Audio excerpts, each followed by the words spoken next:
All right. أعوذ بالله من الشيطان الرجيم بسم الله الرحمن الرحيم الحمد لله رب العالمين والصلاة والسلام على سيدنا ونبينا أبي القاسم المصطفى محمد وعلى آله الطيبين الطاهرين واللعنة الدائمة على أعدائهم أجمعين من الآن إلى قيام يوم الدين. Assalamu alaikum, brothers and sisters. I hope everyone is doing well, inshallah. Wherever you are, wherever you're watching this live stream, at home, maybe on your way home from work, or whatever the case may be. Of course, it's been a very difficult week or so for our community with all the different changes that we've been going through, the uncertainties, and of course, it's not something that we're only the ones that are dealing with. We know that pretty much every part of the world at this point is dealing with this issue and with this problem.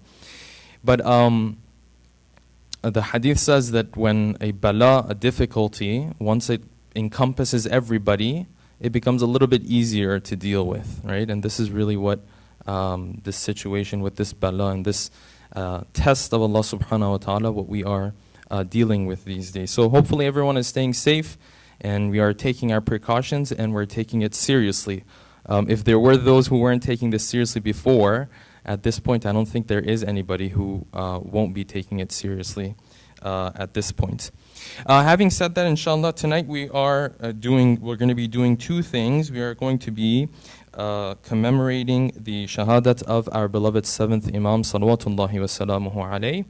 And we will also be going ahead with our weekly hadith sessions that we have on Thursday night. So for those who might be new to the session, usually what we do for Thursday nights is we have a usually 30-minute session, and usually half of it is dedicated to hadith that we choose on different akhlaqi topics, and another half of it usually goes for the Islamic rulings that we have, the fiqh and the ahkam that we have. So inshallah, I'll be starting out tonight just touching on the shahadat of the seventh Imam real quick, and then I'm going to jump into the ahadith that we want to cover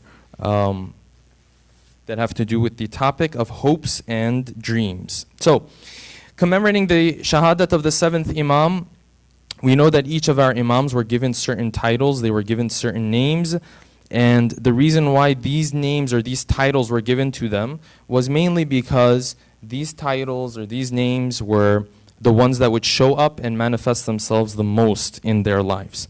This is why, for example, we call the eighth Imam Imam al-Ridha, because he was the one who was satisfied and he was pleased with the difficult situation that Allah subhanahu wa ta'ala had put him in, going from Medina to Marv, and that whole story that Imam al-Ridha had, right? When it comes to Imam al-Kazim, he is given the name Kazim, which from a literal perspective refers to someone who is willing to control his anger. He's willing to take his emotions and check his emotions, so to speak, right? And I think one thing we can learn tonight from the life of Imam al-Kazim is this exactly. And it relates very beautifully to what we're going through, right? Because nowadays, with this quarantine that's going on, if you're not really in quarantine, technically you are, because all the travel is going down, and a lot of people are working from home, and all these precautions that we should be taking. Usually when this quarantine happens, right, there is a lot of friction between family members, right? There's a lot of situations that you are dealing with another family member, and now you're dealing with that family member so much more compared to what you would have been dealing with before. Because before, you were outside of the house maybe 5, 6, 7, 8 hours each day, and you wouldn't sense that friction as much as you would be sensing it now. And if there's anything that we can learn from the life of Imam al-Kazim, it is to be Kazim. It is to take those emotions, the anger that we might feel, the frustration that we might feel, and really try to control it, right? Because these are not easy times. Of course, other countries, when you look at other countries, their test is even more difficult. The situation they're dealing with is probably even more difficult. But even for us, right? So now you go home. Before you used to go to the grocery store and you just buy anything you wanted to. Now it's a little bit more difficult, right? You have to watch what you touch and what you don't touch. And when you get home, You have to be careful to wash your hands first, and maybe do it multiple times a day, and maybe 10, 15 times a day sometimes and whatnot. So things are very different and somewhat difficult now, which causes and creates frustration and friction inside of the house, right? So walking in the footsteps of Imam al-Kazim, this is one thing that we can do. To understand that even these interactions that we have with one another, with our family members and whatnot, that in and of itself is a test. And hopefully if we can walk in his footsteps and be Kazim ourselves, then we can keep our emotions, our frustration, our anger in check, right? And not let this anger of ours get the best of us. So having said that, I'm going to transition now into the ahadith that I wanted to cover for tonight. And these are beautiful ahadith because they have to do with a topic that all of us deal with, right? And again, this ties in with what we are going through these days and nights very nicely. So these ahadith talk about the concept of hopes and dreams. Okay? Now, in Islam, this idea of hopes and dreams, which is referred to with the Arabic terminology of amal, right, has kind of a negative connotation to it, and there's a reason for that. So hopes and dreams, we know that hope is a good thing. In Arabic, the hope that we normally talk about in a positive manner, it's called raja, right? And that's why you find in some of these du'as that we recite for the 12th Imam, right, we use the word raja. And this hopes and dreams that we're talking about that kind of have a negative connotation, in the words of the Quran and in Hadith, it is referred to as al-amal. So, what these ahadith are talking about, this concept of amal, basically means the types of hopes and dreams that are so far into the future, and a person gets so mentally engaged in them that he forgets about Allah subhanahu wa ta'ala. He forgets that his life might come to an end sooner, way before he even gets to those hopes and dreams and those long-term plans that he had, right? So you're aware that you notice that the condition I added there is that these are hopes and dreams that are so off in the future, and this person gets engaged in them from a mental perspective, such that he forgets that he has to take care of his duties right now as a servant of Allah subhanahu wa ta'ala. Right? So I want to make this disclaimer first before we go into these ahadith, that these are not referring to situations where you strategically plan for the future. We know that that is not only necessary, it's not only good, it's necessary, and a lot of times it might even be wajib to plan for the future and to plan properly, and we know that most from the lives of the Ahlul Bayt themselves. So this is not to be mistaken with these ahadith. These ahadith are talking about hopes, dreams, plans that I have in the future. They have to do with this world. They have to do with the worldly pleasures and the things that I want to gain in this world. And they are to an extent that I get mentally engaged with them and entangled in these hopes and dreams to a point that I forget about the fact that I might not even be alive, and therefore I neglect some of the duties that I have as a servant of Allah subhanahu wa ta'ala.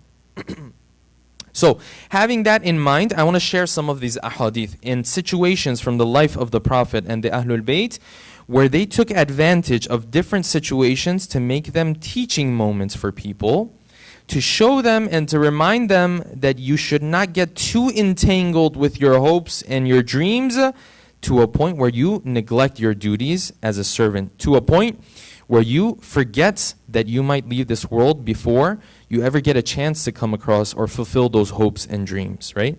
Getting entangled to a point where you forget about death altogether, right? This is a concept that's repeated over and over again. So this first one, we touched on this last week, but I want to go through it again because it's such a beautiful story.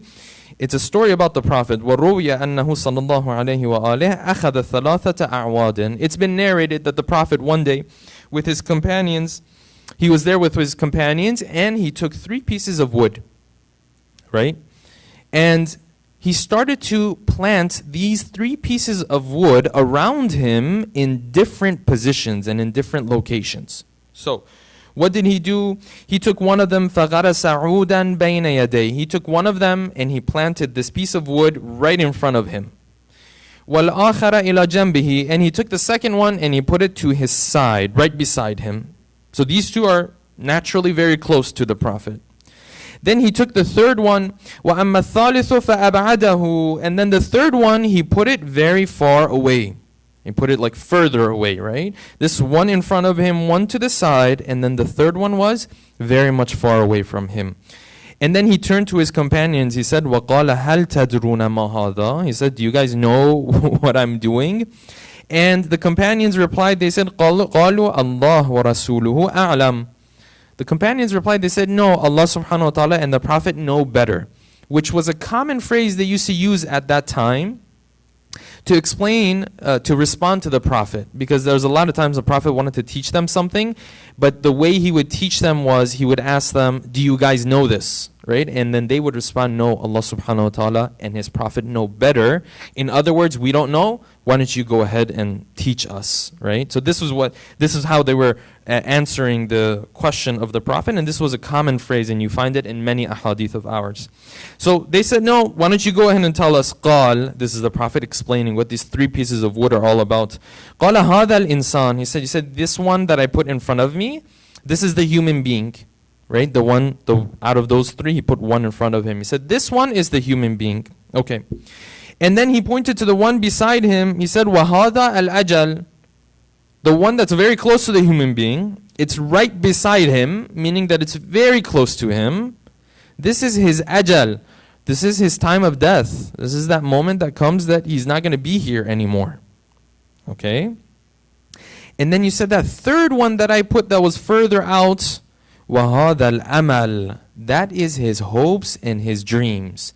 His hopes and dreams are long hopes and dreams and desires set very far away into the future. Right?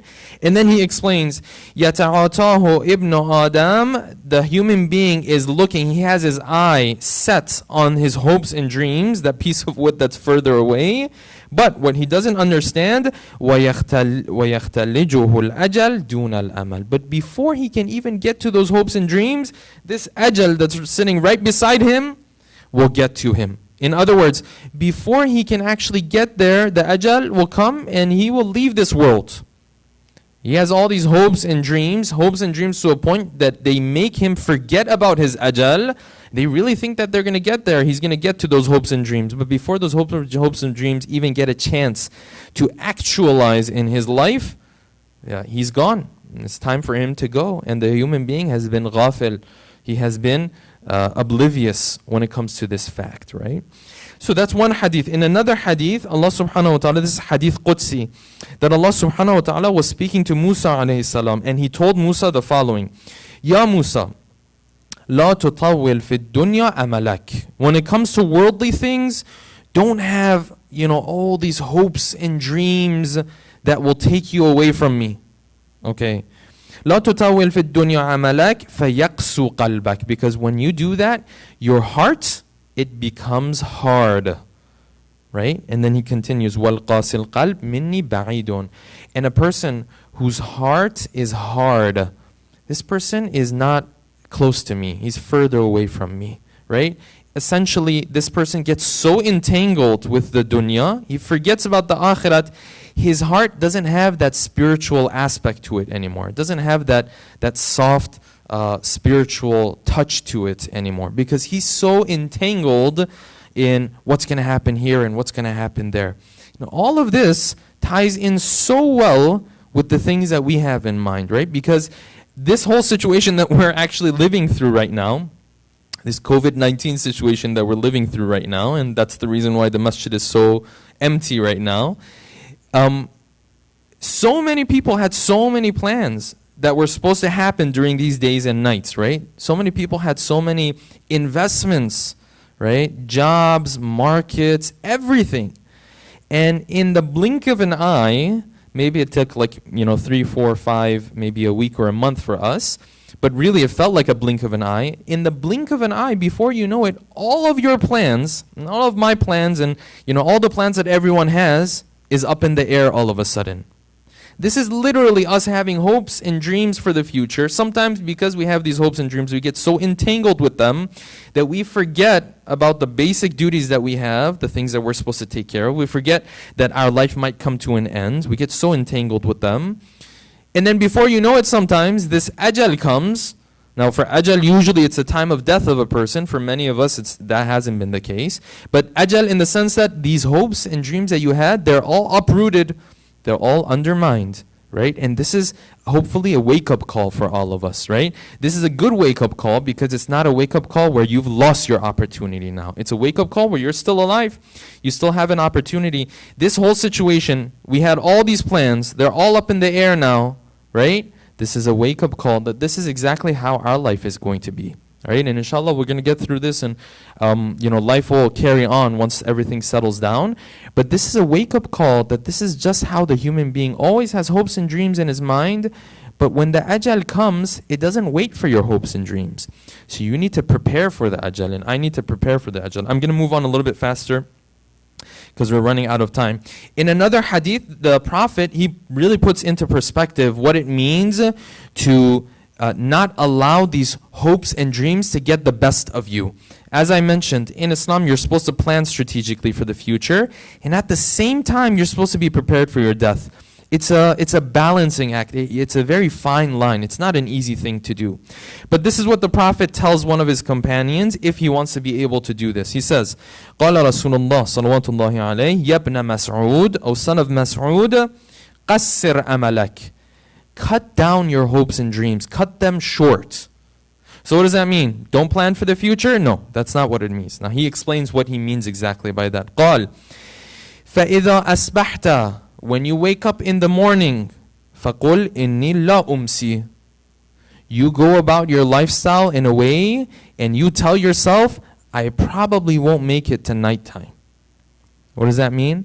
That means that you plan for the future, but then you also plan as if you're going to leave this world any moment. It says when you wake up in the morning and the birds are chirping, right, and everything feels great, if you're not late. Sometimes you wake up, you're late. There are no birds that are chirping. It doesn't feel like that at all, right? When you're running late, it's a totally different situation. But the Prophet is saying, فَإِذَا أَصْبَحْتَ, when you wake up in the morning, فَقُلْ إِنِّي لَا أُمْسِي, you tell yourself that I'm not going to make it to nighttime. Okay. وَإِذَا أَمْسَيْتَ, and when nighttime comes, tell yourself, فَقُلْ إِنِّي لَا أُصْبِحُ, tell yourself and act in such a way as if you are not going to make it to morning time. You're not going to wake up from the sleep that you're going to. So whatever you have to take care of before you go to sleep, you take care of it right now, because tomorrow isn't guaranteed, is what the Prophet is saying. وَعَزِمَ عَلَى مُفَارَقَةِ الدُّنْيَا, and be determined and ready to leave this dunya when that time comes, right? I want to share one more hadith and then we'll move on to the rulings, because we don't have much time remaining. In another hadith, the Prophet, he was speaking again to some of his companions, right? And someone came to the Prophet and mentioned that another person had made a business transaction. And in this business transaction, he had made like this big purchase, right? And the hadith says that the Prophet then, when he heard that this person had made this big purchase, and it seems as though this person was a person that was so entangled in his business and his purchases. It seems as though this is the type of person that the Prophet was talking about. He says, I heard the Prophet say this, فَسَمِعْتُ رَسُولَ اللَّهِ يَقُولُ أَلَا تَعْجَبُونَ مِنْ أُسَامَةِ الْمُشْتَرِي, aren't you guys surprised about what, this person, his name was Osama. Aren't you guys surprised about how Osama is making these purchases and he's doing this business? Right? In other words, the Prophet is trying to use this as a teaching moment. And then he continued. He said, "Inna Usama ibn Zayd la tawilul amal." He said, this guy has some hopes and dreams. He's so sure he's going to live for years and years to come. He's so entangled in these hopes and dreams that he has. And then the Prophet said this, in order to explain what he means when it comes to hopes and dreams and cutting them short. Right? He said, وَالَّذِي نَفْسِي بِيَدِهِ. He said, I swear by the one who my life is in his hands. وَالَّذِي نَفْسِي بِيَدِهِ مَا تَرَفَتَ عَيْنَايَ إِلَّا ظَنَنْتُ أَنَّ الشُّفْرَايَ لَا يَلْتَقِيَانِ. He says, I have never batted my eyelids, thinking and assuming that there might be a chance that I die before my eyelids meet, before my eyes close. He says, that's how I go about my lifestyle, right? When I close my eyes, I'm not sure that I will have that opportunity, right? For my eyelids to meet and close before Allah subhanahu wa ta'ala takes my life from me. He continues, وَلَا رَفَعْتُ تَرْفِي فَذَنَنْتُ أَنِّي وَاضِعَةٌ حَتَّى أُقْبَذْ. And when I'm opening my eyes, I also don't take it for granted and automatically assume that I will be alive by the time my eyes open and close again. So I don't assume anything like that about my life. In other words, I don't take any moment as guaranteed. No, it's not guaranteed. You might have to go. وَلَا لَقَمْتُ لُقْمَةً إِلَّا ظَنَنْتُ أَنِّي لَا أُصِيغُهَا حَتَّى أَغُصَّ بِهَا. He says, and there is no piece of food. You know, luqma is when you put together like a piece of food. And, you know, mothers back in the day, they used to do that. And back home, I'm sure you've seen, right? Mothers will make small little bites of food, right? They'll give it to their children. That's what luqma is. He says, I never take a luqma, a bite of food, assuming that I'm going to have this food and I will be alive by the time it makes its way into my mouth and into my stomach. I'm not going to assume that. That's not guaranteed for me. Meaning that at any moment, I'm ready to go, right? I'm not taking anything as granted. ثم قال يا ابن آدم إن كنتم تعقلون فعدوا أنفسكم من الموتى. He said, listen, O people of, O children of Adam, if you are smart, then consider yourself from the dead. Meaning that you're alive right now, consider yourself in 5 minutes, in 2 minutes, in a minute, in a couple of seconds. Consider yourself to be dead because you might be dead in a couple of minutes or seconds. And then he continues, فَوَالَّذِي نَفْسِ بِيَدِهِ إِنَّمَا تُوعَدُونَ لَآتٍ وَمَا أَنْتُمْ بِمُعْجِزِينَ. He says the moment of death is coming. This is a verse of the Quran. And no one can stop Allah subhanahu wa ta'ala when that moment of death comes. And this is really what we see in today's world. All these plans that we had. And for some people, unfortunately, the news that we hear around the world is that, you know, lives are being lost as well. And for some people, it's that. For some people, it may not be their death. It might just be their plans being undermined and hindered, so to speak. But really, in the blink of an eye, everything that you had planned goes out the window, right? Hopefully, this can serve as a wake-up call for us, inshallah. I'm going to move on to the rulings that we wanted to cover for today. So for those who have been with us in the Thursday night programs, we covered the ahkam starting from taqleed. We discussed that all the way till taharat, and then we moved on to wudu, and now we are discussing the topic of salat. I have just about 5-6 minutes left. So the rulings that we had got to had to do with the place in which someone prays. We said that this place that someone prays in, it would have a number of conditions. The first condition is that this place that he has to pray, of course we've covered a number of these conditions. I'm just going to review them real quick. The first one is that it has to be a place where he can actually stand up and pray. And that's where we discussed the idea of praying on a plane, right? Can you pray on a plane or not? And we explained that if you can stand up and pray on a plane, then no problem. But if they tell you to sit down and pray, then you wouldn't be allowed to do that if you have time to get off of the plane and pray normally. If you don't have that opportunity and you don't have that luxury, then yes, you would just have to pray wherever you can. But the important point we mentioned there, and I'm going to move on real quick, was that if you do end up praying on the plane, whatever part of your salat that you can do in the normal fashion, you have to do that part in the normal fashion. Which means, at the beginning of the prayer, if I can get up and say Takbiratul Ihram standing up, then at least that part of it, I have to get up and do it standing up. For the ruku, the sajda, whatever the case is, I won't be able to do those sitting down. So you can just sit down and do them, right? Or you can just do gestures for them, right? But whatever part you can do in the normal way, then you would have to do that. And that's a very important ruling. I'll touch on that a little bit in the future as well. So that's the first condition. Second condition is that it can't be a ghasbi. We've talked about this. Third condition is that the place that you put your head has to be tahir.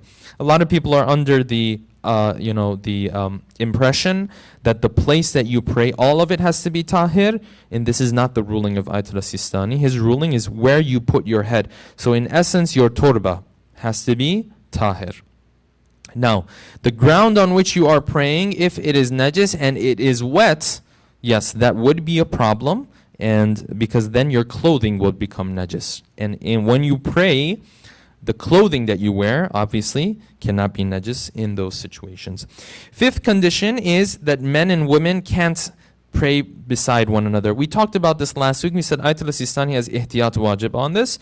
And Ayatollah Khamenei says that no, men and women can pray together, and they can pray at the same, basically in the same line, except there has to be at least 1 foot of distance between them. That is Ayatollah Khamenei's ruling. So if you follow Ayatollah Sistani, you can refer to Ayatollah Khamenei's ruling on this issue because he has a ihtiyat wajib. It's not a fatwa that he has in this regard, right? I think if anyone has questions on any of these, they can just send them through the comment section, and inshallah, if we get a chance, we'll answer some questions as well. Sixth condition is that the surface has to be an even surface, which means that if I am praying and there's a lot of ups and downs in the surface that I'm praying, it wouldn't be allowed if the difference of height between the different parts that I put on the ground in my sajda is more than 4 fingers stacked up like this. If it's more of that difference of height, right, then it would be a problem. Anything less than that is not going to be a problem. So if you have a torba and it's a torba that's a little bit thicker, that's not going to be a problem because it won't come to the 4 fingers. Okay, moving on, coming to Adan and Iqama. Before entering into Salat, I want to cover Adan and Iqama real quick, and then inshallah we'll end there. So Adan and Iqama is one of those things. Normally when you're in the masjid and you're praying in Jamaat, usually you'll do Adan and Iqama. Someone will do Adan and Iqama naturally. But it's important to understand what the idea of this Adan and Iqama is really. So why do we even have Adan and then Iqama? Normally we refer to Adan and we say it's the call for prayer, right? But then what is the point of Iqama then? Because if you've called everyone to prayer and everyone is gathered, and why do you do Iqama again, right? And no, it's not because some people are late and you have to give them extra time or anything like that. That's not the reason for it. So what is the point behind Adhan and Iqama? And this is a little bit less about ahkam and more about the secrets of salat here.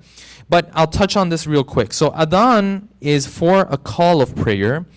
And it's less, although one aspect of it is for people to hear this and to be reminded of it, but it is more so a reminder and a call for the different parts of the human being, the different organs in the human being, the intellectual faculties of the human being to be called towards prayer, right? And scholars talk about this, and it's a little bit of a deeper discussion, right? So when I call out Adhan, it's not so much, although this part of it is true as well, it's a call for everybody to hear it, right? From a social perspective, it plays that role, but it also plays the role of me calling my different organs to prayer. In other words, we have to all gather because Allah subhanahu wa ta'ala, we're going to go to meet Allah subhanahu wa ta'ala. This is actually a little bit deeper, the purpose behind Adhan. You know, the word Adhan literally means to announce something, right? And that's why we have it in the verses of the Quran. وَأَذِّن فِي النَّاسِ. Go and announce amongst the people. When it comes to, that verse has to do with the concept of Hajj. So it's to announce, so there's a social, aspect to it. It's to announce for people. But then there is a spiritual aspect to it, which is announcing to the different body parts, the different organs, the different intellectual faculties of the human being, and to the mind and heart of the human being, that the moment of meeting Allah subhanahu wa ta'ala has come. And then you have Iqama. Iqama is a little different from Adhan, and this is why we have Iqama, right? Because I said if you have Adhan and you've already called everybody, then what's the point of having Iqama? When you have Iqama, things are a little different. Iqama is kind of like, if I wanted to give you a metaphor, maybe if you're going to meet someone really, really important, right? First you call your people, all of your people come, and then when they get to wherever you are, then you tell them to stand in order or stand in line, right? And prepare themselves because the meeting is about to begin, right? Like before you go into a meeting, maybe you call your friend or you call your colleague and everyone comes. That's one part of it. But then before you actually go and stand in the presence of another person, right? You do a couple things. This is what Iqama is. Iqama is now you are those final preparations, because now you are entering into the presence of Allah subhanahu wa ta'ala, right? And that's why in Iqama we have that extra line that says قَدْ قَامَتِ الصَّلَاةِ, meaning that before I was calling the different aspects of my existence to Allah subhanahu wa ta'ala, now the meeting has begun. This is قَدْ قَامَتِ الصَّلَاةِ, right? So it's a little bit of a deeper perspective on Adhan and Iqama. I'm out of time. I'm going to end with this, that we have multiple ahadith about the importance of Adhan and Iqama. One of the rulings that we have is that if someone starts their prayer and they forgot to do Adhan and Iqama, they actually can break their prayer to do Adhan and Iqama and then restart their prayer. That's how important it is, right? You know that breaking your prayer is not normally allowed. But when it comes to Adhan and Iqama, the fuqaha, they have allowed this. Because we have hadith and the narrations about it. So I'll end with this hadith. This hadith is from the 6th Imam, salawatullahi wa salamuhu alayhi. He says, Man salla bi adhanin wa iqamatin salla khalfahu saffani min al-malaika. Whoever prays with the adhan and an iqama, he says adhan and iqama, and then he starts praying, 2 lines of angels stand behind him and pray with him. وَمَنْ صَلَّى بِإِقَامَةٍ بِغَيْرِ أَذَانٍ. Whoever just does the iqama, it's shorter, right? It'll be easier to just do the iqama. صَلَّى خَلْفَهُ صَفٌ وَاحِدٌ. 1 line of angels will stand behind him and pray. قُلْتُ لَهُ وَكَمْ مِقْدَارُ كُلُّ صَفٍ. How long is each line? فَقَالَ أَقَلُّهُ مَا بَيْنَ الْمَشْرِقِ وَالْمَغْرِبِ. Said the least of these lines is between the west and the east. وَأَكْثَرُهُ مَا بَيْنَ السَّمَاءِ وَالْأَرْضِ. And the most of the length of this line is from the heavens to earth. In other words, this line, it can be different. And next week we'll explain, inshallah, why the lines behind a person who is praying depends, and it's different for different people. Why is that the case? Shouldn't there be the same reward if you're doing the same thing? Adhan, Iqama, 2 lines. Only Iqama, 1 line. Should be the same reward. But the hadith is saying the line will be sometimes shorter and sometimes longer. Why is that? Inshallah, we will discuss that in the following weeks, inshallah. All right. I don't know if we have any questions before we end. Did we have any questions that I could go through?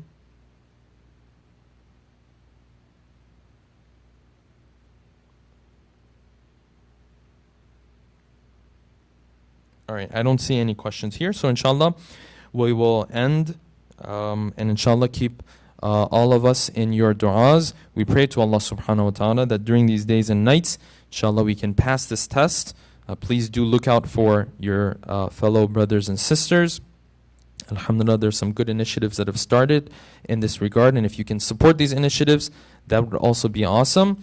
Last thing I will mention is that now that we have this extra time on our hands, let's make sure and try our best, inshallah, to make the best use of our time, right? More quarantine doesn't mean more social media. It means more time, hopefully, to learn a new skill, read a new book, maybe open up the Quran a little bit, and hopefully we can make the best use of our time, inshallah.